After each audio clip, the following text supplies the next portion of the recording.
Assalamualaikum warahmatullahi wabarakatuh.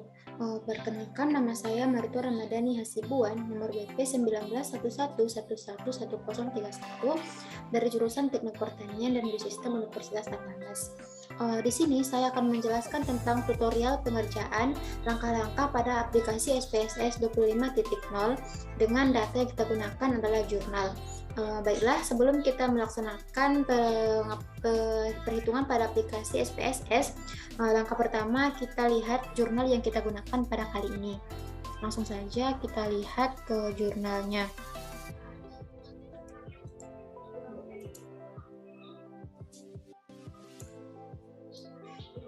Ini merupakan jurnal yang kita gunakan pada kali ini yang berjudul Pertumbuhan Lamun Hasil Transplantasi Jenis Cimodocea rotundata di Padang Lamun Teluk Aur Jepara yang ditulis oleh Ita Riniatsih dan Hadi Endrawati. Langsung saja kita lihat data yang akan kita gunakan pada kali ini. Di mana data yang kita gunakan pada tabel 2, laju pertumbuhan daun tua dan daun muda transplantasi lamun C rotundata di perairan Teluk Aur Jepara. Dari data tersebut dapat kita lihat bahwa memiliki 3 stasiun yang berbeda, yaitu stasiun pertama, stasiun kedua, dan stasiun ketiga, serta memiliki ulangan 3 kali, ulangan pertama, ulangan kedua, dan ulangan ketiga, dan daun tua dan daun muda untuk perlakuannya. Langsung saja kita aplikasikan pada aplikasi SPSS 25.0 yang telah kita install terlebih dahulu.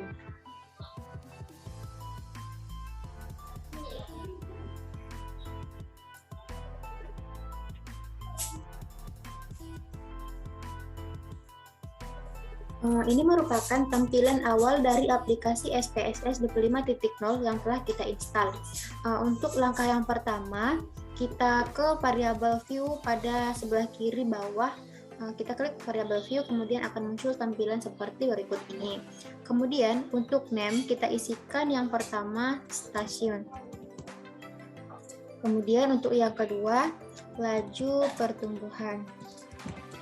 Satu hal yang perlu kita ketahui, dalam penulisan name pada variabel view, kita tidak boleh menggunakan spasi, jadi kita cukup menggunakan underline saja. Selanjutnya yang ketiga, kita isikan dengan ulangan. Yang keempat, dengan nilai. Kemudian untuk type datanya, kita pastikan numerik. Untuk desimal, kita nolkan saja untuk stasiun, nolkan saja untuk laju pertumbuhan, dan untuk ulangan juga nolkan saja. Sedangkan untuk nilai, kita buat 2 desimal, yaitu 2 angka di belakang koma. Kemudian untuk label ini bisa kita isikan dan bisa tidak diisikan, dan label tersebut tidak mempengaruhi terhadap hasil yang kita dapatkan nantinya. Kemudian untuk value, kita isikan stasiun yang pertama. Value pertama kita isikan dengan stasiun 1, kita add. Yang kedua, label 2. Yang ketiga, stasiun ketiga, kita add. Kemudian kita klik OK. Untuk laju pertumbuhan, kita isikan juga dengan yang pertama DM ataupun daun DT ataupun daun tua. Kita add. Kemudian yang kedua, DM atau daun muda. Daun muda. Kemudian kita klik add, lalu kita klik OK. Selanjutnya untuk ulangan kita isikan yang pertama ulangan 1. Kita klik saja ulang 1, yang kedua ulangan 2, dan yang ketiga ulangan 3. Ulangan 3 kita klik add, lalu kita klik OK. Kemudian untuk measure kita pilih nominal. Kenapa kita pilih nominal? Karena dia melambangkan suatu stasiun, bukan melambangkan untuk tingkatan, tapi cuma melambangkan dalam bentuk angka. Kemudian untuk ulangan juga kita lambangkan dengan nominal.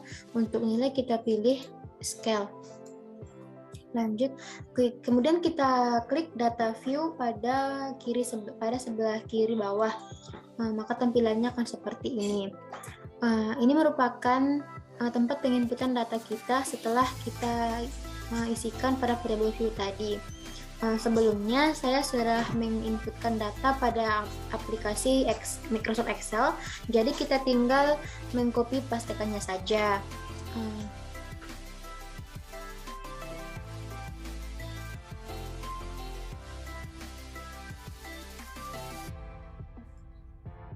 Ini merupakan data yang sudah saya isikan ataupun sudah saya inputkan pada aplikasi Microsoft Excel. Kemudian kita kopikan saja. Kita copy. Lalu kita kembali ke SPSS yang tadi.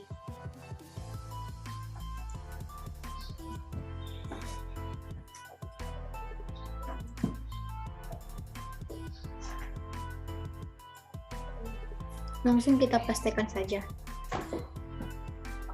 Untuk laju pertumbuhan dan ulangan tidak terkopikan karena di dalam bentuk tulisan tadinya, sehingga kita perlu menuliskan kembali DT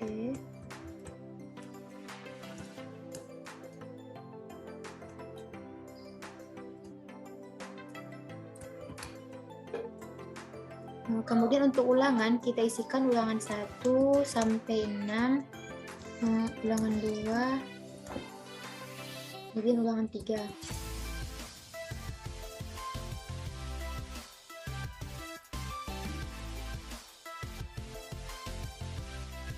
Ini merupakan tampilan data yang sudah kita inputkan terlebih dahulu. Kemudian kita klik Analyze, kita klik General Compartments, kemudian kita pilih One Way ANOVA.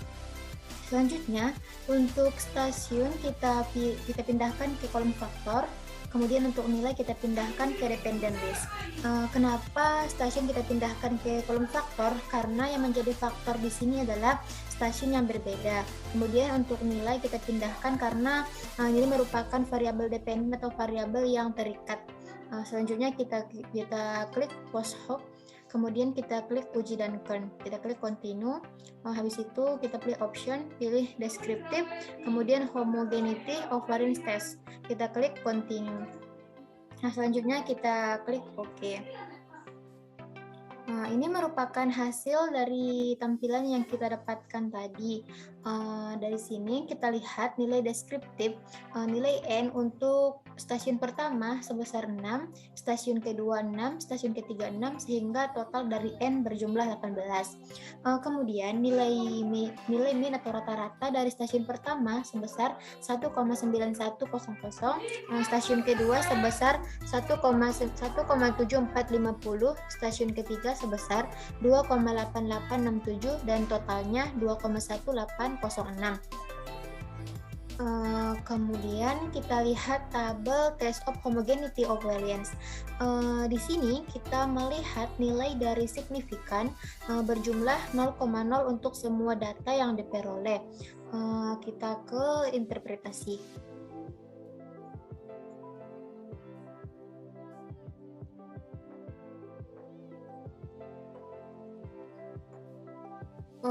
Dari tadi kan kita dapatkan nilai dari signifikannya 0,00 sehingga kita dapat suatu kesimpulan bahwa H0 signifikan homogen lebih kecil 0,05 sama dengan stasiun pada wilayah perairan Teluk Awur Jepara sangat homogen terhadap laju pertumbuhan daun tua atau DT dan daun muda atau DM. Karena dia 0,0 makanya lebih kecil dari 0,05 sehingga stasiun sangat homogen. Kemudian kita kembali ke output yang tadi.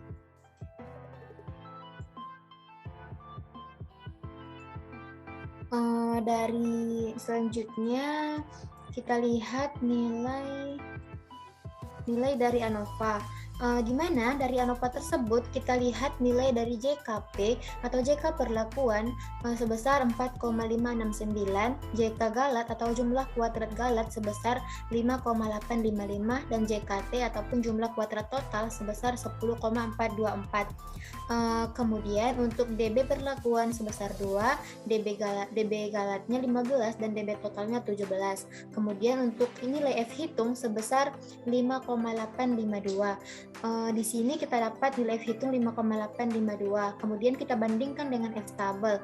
F tabel kita dapat mencari dengan cara untuk DB perlakuannya 2 dan DB galetnya 15.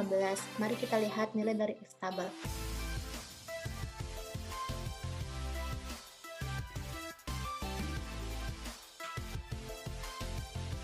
Ini merupakan tabel hitung dari 0,05%.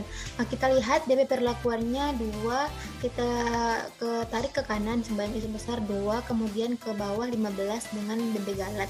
Didapatkan 3,68.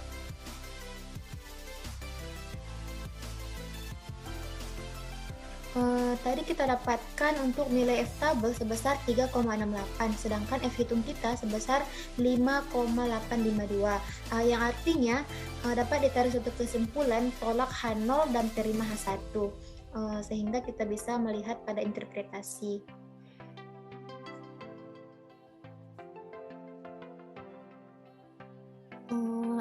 Tadi didapatkan nilai dari F tabel sebesar 3,68, sedangkan nilai F hitungnya sebesar 5,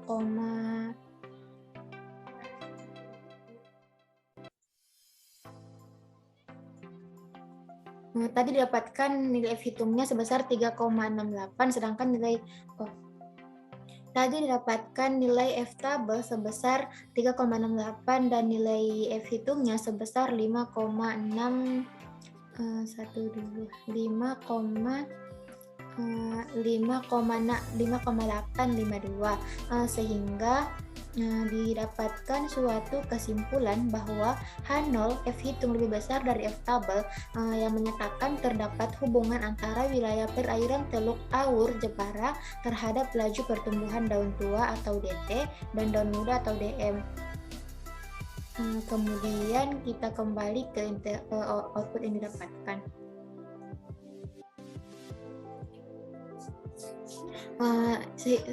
Kemudian kita dapatkan nilai signifikan sebesar 0,013, yang merupakan lebih besar daripada 0,05, sehingga kita dapat tarik suatu kesimpulan. Mari kita lihat. Maka kita dapatkan suatu kesimpulan.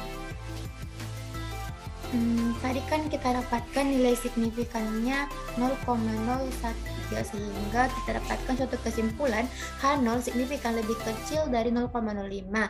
Terdapat hubungan yang sangat signifikan antara stasiun pada wilayah perairan Teluk Awur Jepara terhadap laju pertumbuhan daun tua dan daun muda. Untuk tabel selanjutnya, kita dapat melihat nilai dari tabel homogeneous subset, di mana pada post hoc test kita peroleh nilai dari signifikan sebesar 0,654 yang menyatakan signifikan lebih besar daripada 0,05. Sehingga didapatkan suatu kesimpulan bahwa stasiun pada suatu wilayah sangat berpengaruh secara nyata atau berpengaruh secara homogen terhadap laju pertumbuhan daun muda dan daun tua.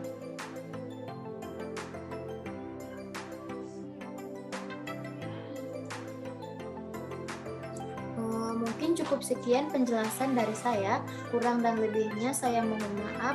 Saya akhiri dengan ucapan salam. Wabillahi taufiq wal hidayah. Wassalamualaikum warahmatullahi wabarakatuh.